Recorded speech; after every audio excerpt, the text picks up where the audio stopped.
what mistakes, the biggest mistakes that you may have made that made you a better QP, and you understood how important this role is? Oh, I've made so many mistakes in my career, Jan. I think you learn from your mistakes.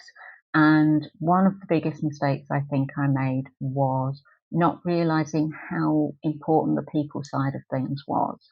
I'm quite academic in terms of how I approach things, and I always felt in the past that I could argue the case with facts.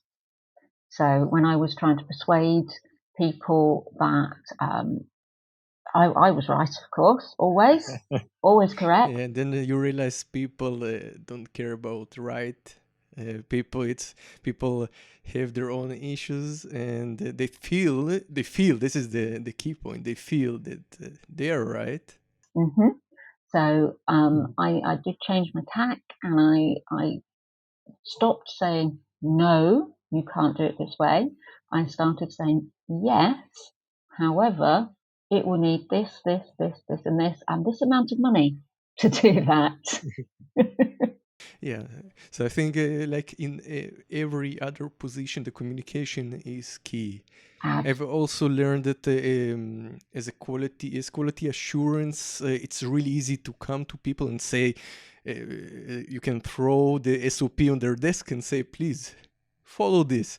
And then you have a lot of throwback. People don't really follow it. Maybe they hide deviations because they don't want to follow the procedures. But if you come to those people, explain them why you're doing this, what are the regulations, what are the consequences, I believe they would be more open. Absolutely. And one of the things that I found is that if I find that people aren't following an SOP, for example, and I go and talk to them and ask them, why are you not following this SOP? What is it that's causing the problem? I'll often find that there's a problem with the SOP itself, and we can work together to make it better.